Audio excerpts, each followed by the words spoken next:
So hello everyone, आप सभी का स्वागत है। आज की क्लास में हम लोग आरआरबी एलपी सीबीटी 2 का प्रीवियस ईयर साइंस का क्वेश्चन करने वाले हैं। पूरा 40 क्वेश्चन रहेगा पहला शिफ्ट का। ठीक है, 21/1/2019 को फर्स्ट शिफ्ट का ये पेपर है साइंस का, और इसमें सारे हैं आपके फिजिक्स, केमिस्ट्री, बायोलॉजी, सारा कुछ है। टोटल 40 क्वेश्चन है हम लोग देखने वाले हैं। एक एक को डिटेल सॉल्यूशन देखेंगे, हर एक ऑप्शन के ऊपर अप्रोच लगाएंगे, बढ़िया ढंग से हम इसका सॉल्यूशन करने वाले हैं। तो आप लोग अगर देख रहे हैं आरआरबी सीबीटी 2 देने वाले हैं, क्वालिफाई आपकी मार्क्स अब आ रहे हैं, तो आप लोग लास्ट तक जरूर देखिए। और आप लोग से एक रिक्वेस्ट है कि चैनल को थोड़ा सब्सक्राइब करिए, ताकि हमारे जल्दी से 1000 सब्सक्राइबर हो और हम आपके लाइव आकर के आपको हम पढ़ा सकें। चलिए, बस इतना ही रिक्वेस्ट था। स्टार्ट करते हैं। पहला क्वेश्चन है, फर्स्ट क्वेश्चन, कि ऊष्मा को मापने के लिए निम्नलिखित में से किस मीटर का उपयोग किया जाता है। ठीक है, ऊष्मा को मापने के लिए यानी कि हीट को मेजर करने के लिए निम्नलिखित में से कौन सा इंस्ट्रूमेंट का हम लोग यूज करते हैं।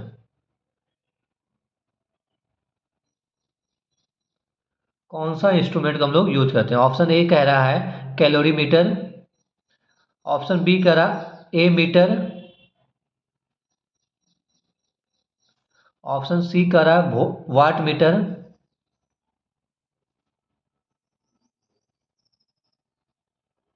और ऑप्शन डी कह रहा है energy meter. Energy meter, option D क्या कह रहा है, एनर्जी मीटर। अब माय डियर देखिए, एनर्जी मीटर आपको नाम से लग रहा है एनर्जी के रिलेटेड होगा, नहीं होगा। वाट मीटर ये हम पावर को मेजर करते हैं, है ना। आ मीटर इलेक्ट्रिसिटी को मेजर करते हैं, इलेक्ट्रिक करंट को। इलेक्ट्रिक करंट, आ मीटर किसकी मेजरमेंट करता है, इलेक्ट्रिक करंट। तो एक ही हमारे पास बच गया है कैलोरी मीटर। कैलोरी मीटर, तो सही आंसर हमारा क्या हो जाएगा, calorie meter. Calorie meter heat को मेजर करते हैं। ठीक है, तो चारों ऑप्शन में से आपको हम बता दिए। ए मीटर करंट को, इलेक्ट्रिसिटी को मेजर करते हैं, वाट मीटर पावर को मेजर करते हैं, और एनर्जी मीटर एनर्जी को। तो हमारा सही आंसर क्या हो जाएगा, कैलोरी मीटर। ठीक है, नाउ सेकेंड क्वेश्चन। इस क्वेश्चन में किसी बच्चे को कोई डाउट होगा तो कमेंट सेक्शन में जरूर लिखिएगा। देखिए, इसीलिए लाइव पढ़ाने में थोड़ा सा अच्छा लगता है कि अगर कोई बच्चा का कमेंट डाउट आता है तो वो लाइव में पूछ लेता है, तो टीचर्स को पता चल जाता है कि अच्छा यहाँ पे डाउट है। ऐसा में पता ही नहीं चलता है। कोई बात नहीं, आप कमेंट सेक्शन में जरूर लिखिएगा। और जल्दी से 1000 सब्सक्राइब करिए, ताकि हम लाइव आकर के पढ़ा सके। और एक बात और, एक क्वेश्चन आप लोग से पूछ रहे हैं, आप लोग कितने बच्चे चाहते हैं कि जो ये साइंस का सारा प्रीवियस ईयर क्वेश्चन हम करा रहे हैं, इसका लैंग्वेज हिंदी ही रखें या इंग्लिश रखें, या हिंदी इंग्लिश दोनों रखें। ठीक है, आप लोग कमेंट सेक्शन में जरूर करिएगा। हम जानना चाहते हैं, जेन्युइन क्वेश्चन ये हम आप लोग से पूछ रहे हैं, तो प्लीज़ इसका आंसर जरूर करिएगा।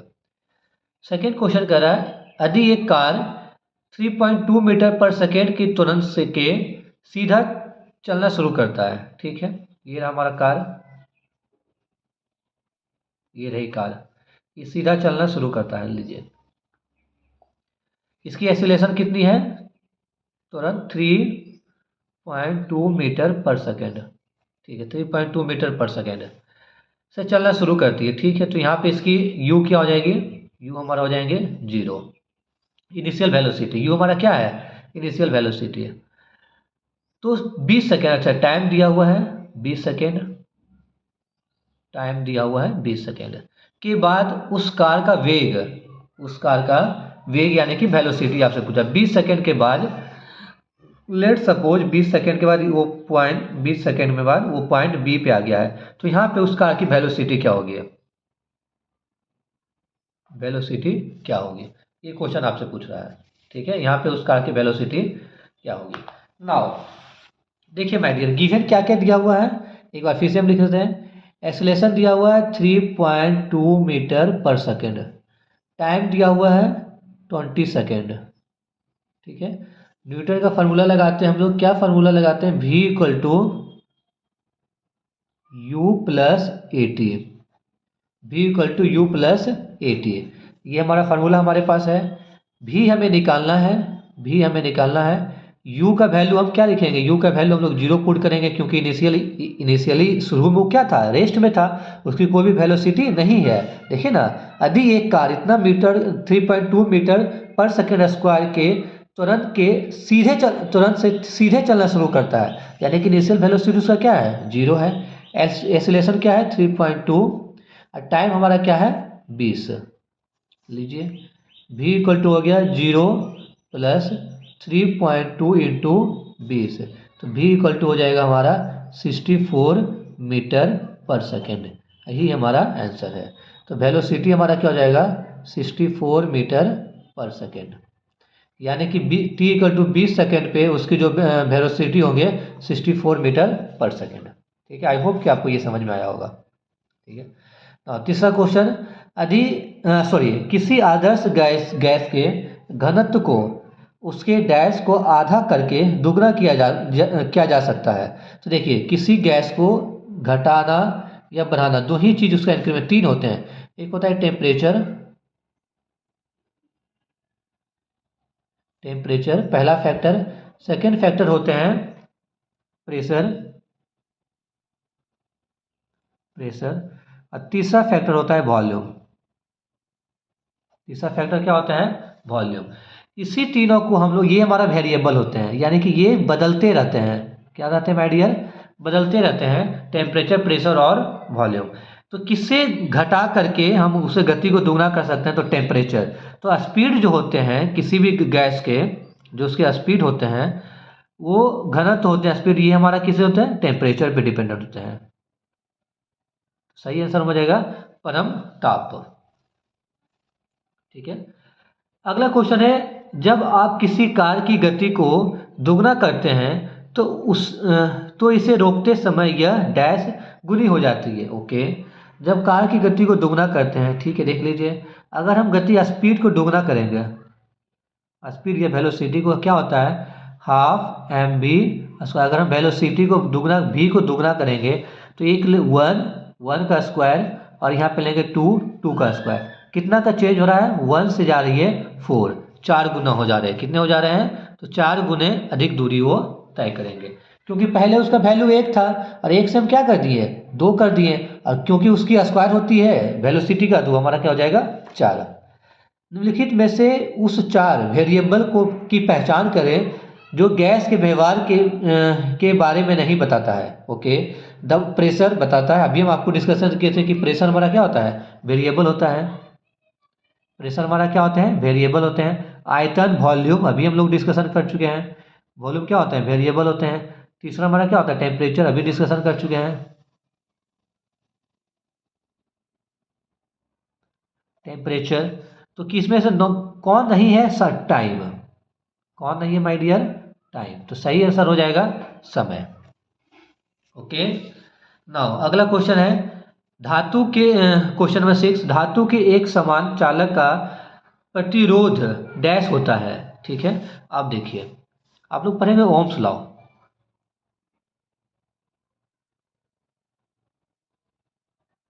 ओम्स लॉ, ओम्स लॉ क्या कहते हैं माय डियर,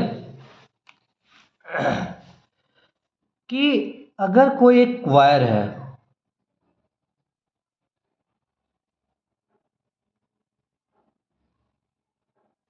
ये हमारा क्या है, वायर है, ठीक है, इसमें इलेक्ट्रिसिटी करंट आई फ्लो हो रही है, तो जो इस वायर के रेसिस्टेंस होंगे वो डायरेक्टली प्रोपोर्शन होंगे L by rho, L by A. Rho क्या होते हैं माय डियर, ये हमारा कांस्टेंट होते हैं। एल क्या होता है, length of wire, length of wire. A क्या होता है, cross section area of wire, cross section area of wire, cross section area of wire.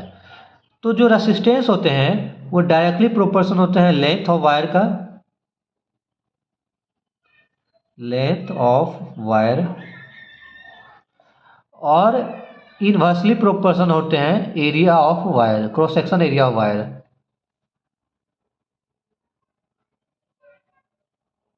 ठीक है। तो ये हमारा फार्मूला बनता है R equal to L/A, row L/A। ठीक है। तो अब यहाँ पे कह रहा है कि धातु के एक समान चालक का प्रतिरोध होता है, इसकी वैद्युत प्रतिरोधक के क्या इसके पहला इसके क्षेत्रफल के अनुपात है ना, इसकी लंबाई के व्यानुकता अनुपात या इसके क्षेत्रफल के। तो इसका सही आंसर हो जाएगा माय डियर ए, इसके क्षेत्रफल के, यानी कि किसके होते हैं, एरिया ऑफ क्रॉस सेक्शन। तो रो इनवर्सली प्रोपोर्शनल टू 1/A। समानुपात किसके हो जाएंगे, एल, है ना। चलिए, तो यानी कि किसी एक समान चालक का प्रतिरोध उसके क्षेत्रफल के व्याकुत्मानुपात तथा लंबाई के समानुपात। अगर हिंदी में बोले तो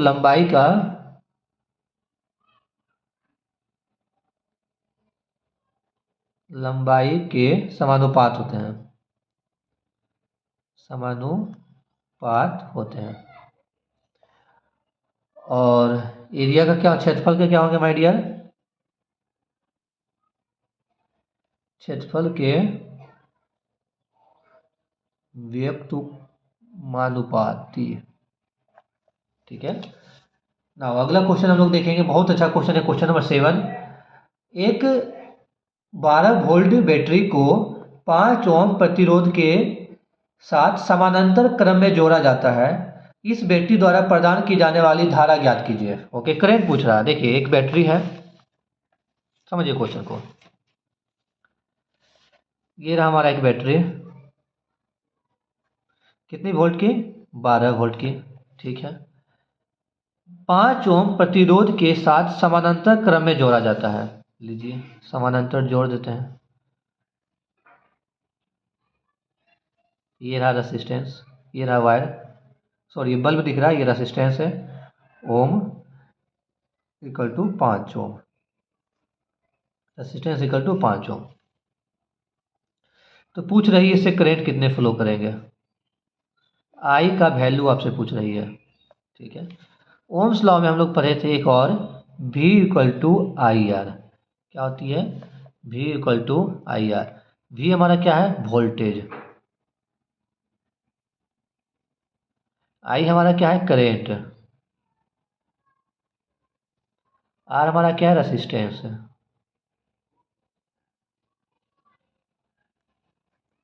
करेंट, वोल्टेज और रेसिस्टेंस। वोल्टेज दिया हुआ है 12 वोल्ट, करेंट आपसे पूछ रहा है, रेसिस्टेंस दिया हुआ है 5 ओम। तो करेंट इक्वल टू हो जाएगा V equal to R, I equal to V by R. तो आई इक्वल टू हो जाएंगे 12 volt divided by 5 equal to I equal to हो जाएगा 2.4 एम्पियर है ऑप्शन में, 2.4 एम्पियर। सी हमारा सही आंसर हो जाएगा। ठीक है, कोई दिक्कत आपको, क्या किया माय डियर, एक बार 12 वोल्ट का बैटरी लिए हैं, उसको एक वायर से जोड़ दिए हैं, उस वायर का रेसिस्टेंस 5 ओम है। तो पूछ रहा है कि इस वायर में कितने करंट इलेक्ट्रिसिटी फ्लो करेंगे। तो हम लोग ओम्स लॉ लगाएं, V equal to I R. V हमारा वोल्टेज होता है, I हमारा करंट होते हैं, R हमारा रेसिस्टेंस होते हैं। V का वैल्यू दिया हुआ है, I हमें निकालना है, R का वैल्यू दिया हुआ है। तो I equal to V by R हो जाएंगे, इस फार्मूला से I equal to V by R हो जाएंगे। बस वैल्यू पुट किए हैं, आंसर हम लोग आ गया है। Put the value get the result. Now अगला क्वेश्चन है बायोलॉजी का।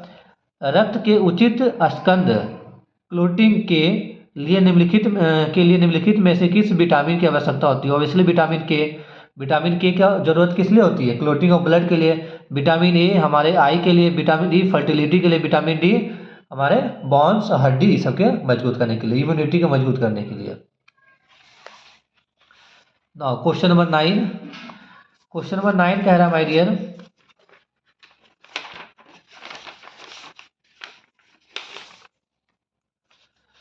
क्वेश्चन नंबर 9 कह रहा है, दी गई किसी भी वस्तु के ऑक्सिलरी वैल्यू की अधिकतम, ऑक्सिलरी व्यू की अधिकतम संख्या कितनी होती है। तो इसकी इनफाइनाइट हो जाएंगी, अनंत क्या हो जाएंगे माय डियर, इनफाइनाइट, क्योंकि ऑक्सिलरी व्यू की कोई भी लिमिट नहीं है, लिमिटलेस है, यानी कि इनफाइनाइट इसके वैल्यू होंगे। विद्युत धारा को प्रवाह डैश का प्रवाह माना जाता है। किसकी प्रवाह माना जाते हैं, विद्युत धारा, यानी कि इलेक्ट्रिक है ना। तो ये किसकी माने जाते हैं माय डियर, धनात्मक आवेश को। किसकी माने जाते हैं, धनात्मक आवेश का। ठीक है, क्वेश्चन नंबर 11, ऐंठन कॉमा मोच एवं भीतरी चोट की प्राथमिकता चिकित्साओं को इवैल्यूएट कह रहा है कि अगर किसी को चोट अंदर से कोई चोट लग गई है, शरीर में ऐंठन आ रही है ना, तो इसके लिए प्राथमिकता चिकित्साओं को संक्षिप्त नाम RICA, क्या नाम दिया हुआ है, RICA। तो बोला R तो स्टैंड करता है किसके लिए माय डियर, रेस्ट के लिए, रेस्ट। I स्टैंड करती है किसके लिए, आइसिंग के लिए, किसके लिए माय डियर, आइसिंग के लिए, ठीक है। आई के बाद हमारा C हो गया, हमारा C किसके लिए, कंप्रेशन के लिए,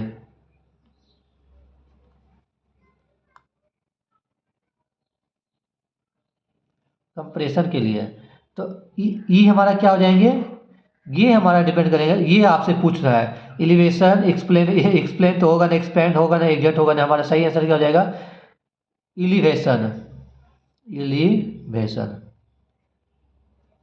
एलिवेशन यानी कि उत्पादन,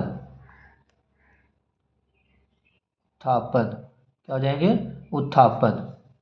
ना अगला क्वेश्चन है 77 डिग्री फ़ारेनहाइट निम्नलिखित में से किसके बराबर है। सही बात है, देखिए इसका एक फार्मूला होता है कि डिग्री सेंटीग्रेड से फ़ारेनहाइट डिग्री सेंटीग्रेड फ़ारेनहाइट में चेंज करने का। तो आपसे पूछ रहा है डिग्री सेंटीग्रेड, आपसे पूछ रहा है, तो ये हमारा हो जाएंगे टेम्परेचर जो फ़ारेनहाइट में दिया हुआ है -32 मल्टीप्लाई बाय 5/9, क्या हो जाएंगे, मल्टीप्लाई बाय 5/9, ये फार्मूला है। ये फार्मूला कैसे डेरिवेशन होता है, जब हम आपको फिजिक्स पढ़ाएंगे हीट चैप्टर, वहाँ पे आपको डिराइव करके बताएंगे। Temperature degree centigrade, temperature Fahrenheit में कितना दिया हुआ है my dear, 77 degree Fahrenheit, 77 minus 32 multiply 5/9। तो यहाँ पे क्या हो जाएगा, 77 में ये चला जाएगा तो हो जाएगा 45 इंटू 5/9, ये हो जाएगा 9 × 45, तो 5 मल्टीप्लाई 5 हमारा क्या हो जाएगा 25, 5 मल्टीप्लाई 5, तो टेम्परेचर डिग्री सेंटीग्रेड में क्या हो जाएंगे, डिग्री सेंटीग्रेड में हो जाएंगे 25 डिग्री सेंटीग्रेड, क्या हो जाएंगे माय डियर, 25 डिग्री सेंटीग्रेड। यदि किसी इकाई में एक या अधिक चाल भाग है तो उस चाल भागों के परम स्थितियों का संकेत निम्नलिखित में से कौन सा होगा, है ना। तो निम्नलिखित में से कौन सा होगा भाई, सिंपल सा है, हमारा क्या हो जाएगा, लंबे डेस्क युक्त के गुने डॉट वाली पतली रेखा, ठीक है, कोई दिक्कत, बहुत आसान क्वेश्चन ये है ना। क्वेश्चन नंबर 14, 2 सेकेंड तक तुरंतशील एक कार 1 सेकेंड तक तुरंतशील उसी कार से गुने अधिक दूरी तय करेगी। अभी हम लोग डिस्कशन कैसे 4 गुने अधिक दूरी तय करेगी, कैसे, यहाँ पे देखिए कह रहा है ना, एक वैल्यू दिया है, इसका स्क्वायर देने का, यहाँ पे वैल्यू 2 हो रहा है, दुगनी हो जा रही है, तो 1 का स्क्वायर 1 हो गया, 2 का स्क्वायर 4 हो जाएंगे, तो कितने गुने हो जा रहे हैं, 4 टाइम्स, क्योंकि 1 को 4 से मल्टीप्लाई करेंगे तब ना 4 होंगे, तो ये कितने टाइम्स हो गए, 4 टाइम्स, कितने टाइम्स हो गए, 4 टाइम्स, सही आंसर हो जाएगा 4। वायुमंडल के उच्चतर स्तरों का मौजूद ओजोन का उत्पादन करता है, ऑक्सीजन और पर पराबैंगनी यूवी, हाँ ऑक्सीजन करते हैं, हाइड्रोजन करते नहीं, हाइड्रोजन पर पराबैंगनी नहीं करते हैं, नाइट्रोजन नहीं होती, नाइट्रोजन कम, और हीलियम पर पराबैंगनी यूवी विकिरण नहीं था। हमारा क्या सही आंसर हो जाएगा, ऑक्सीजन पर पराबैंगनी यानी कि यूवी विकिरण के प्रभाव, ठीक है। अगला क्वेश्चन, निम्नलिखित में से कौन सी तृतीय श्रेणी का उत्तोलन नहीं है, उत्तोलन नहीं है, उत्तोलक नहीं है, चिमटी, हॉकी स्टिक, स्टेपलर या एक पहिया का ठेला, एक पहिया का ठेला ना। क्वेश्चन नंबर 17 बहुत अच्छा है, क्वेश्चन नंबर 17 बहुत अच्छा है, कह रहा है 80 ओम, 120 ओम और 240 ओम 3 प्रतिरोधक का के समानांतर क्रम में जोड़ा जाता है, ठीक है। ये लीजिए, ये हमारा हो गया 80 ओम, समानांतर में जोड़ रहे हैं पैरेलल में, ये हमारा हो गया 120 ओम,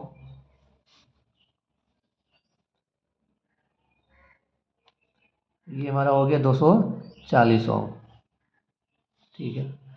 प्रतिरोधक इस संयोजक को एक बैटरी, अच्छा एक बैटरी से भी जोड़ देते हैं, कितने वोल्ट बैटरी है, 12 वोल्ट बैटरी है, ठीक है, से जोड़ा जाता है। तो बैटरी द्वारा इस संयोजन में प्रवाहित होने वाली धारा यानी कि करंट पूछ रहा है, आई की वैल्यू आपसे पूछ रही है, देखिए सबसे पहले हम लोग निकालेंगे R1 का वैल्यू दिया हुआ है 80 ओम,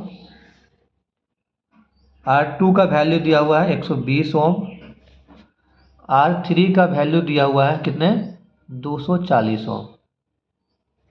कितना ओम दिया हुआ है 240 ओम। ठीक है, R इक्विवेलेंट निकालेंगे। R इक्विवेलेंट जब पैरेलल में होता है तो कैसे हो जाता है 1/R1 प्लस 1/R2 हम लोग डिस्कशन कर चुके हैं प्लस 1/R3। अब साइंस पढ़ते जाइए, देखिए कितना सारा कुछ हम आपको मजबूत कर देंगे। ठीक है, तो 1/R1 का वैल्यू क्या हो जाएगा 80 प्लस 1/120 प्लस 1/240। एलसीएम लेंगे क्या हो जाएगा 240, ये हमारा हो जाएगा 3 + 2 + 1, कितने हो जाएंगे 6/240। तो क्या हो जाएंगे 1/40। तो आर इक्विवेलेंट इक्वल टू क्या हो जाएगा 40 ओम। कितने हो जाएंगे 40 ohm. R equivalent equal to कितना हो जाएगा 40 ओम। अब लगाएंगे V equal to I R. तो I इक्वल टू हमारा हो जाएंगे I equal to V/R। I equal to V का वैल्यू दिया हुआ है 12 वोल्ट, R हमारे दिए हुए हैं 40 ओम। तो ये हमारा हो जाएंगे 4×12 3, ये हमारा हो जाएंगे 10। तो 3/10 इक्वल टू 0.3 एम्पियर। तो करंट जो फ्लो करेंगे माय डियर 0.3 एम्पियर, ये आपका आंसर हो जाएगा।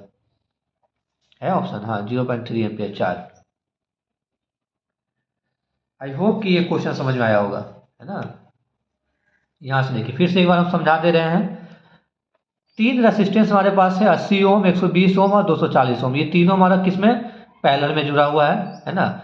इसी से जुड़ा हुआ एक 12 वोल्ट का बैटरी है। तो हमारे पास 3 रेसिस्टेंस दिया हुआ, R1 का वैल्यू 80, R2 का वैल्यू 120, R3 का वैल्यू 240। आज सबसे पहले हम R इक्विवेलेंट निकालेंगे। तो R इक्विवेलेंट हो क्या जाएगा 1/R इक्विवेलेंट हमारा जाएगा 1/R1 plus 1/R2 plus 1/R3। तो यहाँ से R इक्विवेलेंट निकाले तो R इक्विवेलेंट का वैल्यू हमारा हो गया 40 ओम। फिर हम ओम्स लॉ लगाएं, V equal to I R formula लगाएं, तो यहाँ से I इक्वल टू हो गया V/R।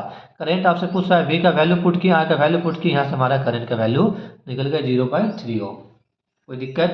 चलिए, उत्तोलन में बीम को पकड़ने के लिए बेरिंग या अन्य उपकरणों की आवश्यकता होती है ना। तो इसका सही आंसर क्या हो जाएगा द्वितीय श्रेणी के, प्रथम तृतीय श्रेणी का, प्रथम और तृतीय श्रेणी का या प्रथम श्रेणी का। तो इसका सही आंसर हमारे हो जाएंगे माय डियर द्वितीय तृतीय श्रेणी का। ठीक है, एक पिंड अपनी विराम अवस्था x इक्वल टू 0 मीटर से चलना शुरू करता है और x कक्षा के समादिश, है ना, सम दिशा में समदिश 3 मीटर पर सेकेंड के सेकेंड स्क्वायर के नियम त्वरण के साथ चलता है। इसकी यात्रा के दौरान x इक्वल टू 13.5 मीटर से लेकर के x इक्वल टू 54 मीटर के बीच इसका औसत वेग क्या होगा। क्या बेहतरीन क्वेश्चन, इसे हम 3 स्टार देते हैं। कितने स्टार 3 स्टार। इससे हम आपको होमवर्क देते हैं, देखते हैं कितने बच्चों बना पाते हैं। सोचिए जो इस क्वेश्चन को जो बच्चा बना लेगा ना, मैं लिटरली लिख के दे सकता हूँ कि आपका LP CBT में 40 में 40 नंबर कहीं नहीं जाने वाला है। साइंस में लिख के मैं दे रहा हूँ। इसका आंसर आप लोग कमेंट सेक्शन में जरूर बताइएगा, है ना। और अगला क्वेश्चन की ओर हम लोग बढ़ते हैं, क्वेश्चन नंबर 20। चलिए यहीं तक रहने देते हैं, अगले क्लास में हम लोग क्वेश्चन नंबर 20 से हम आगे बढ़ेंगे। ठीक है, okay, thank you so much my dear. मिलेंगे हम लोग फिर नेक्स्ट क्लास में। अगर अच्छा लग रहा है तो लाइक करिए, चैनल को सब्सक्राइब करिए। मिलेंगे हम लोग नेक्स्ट क्लास में।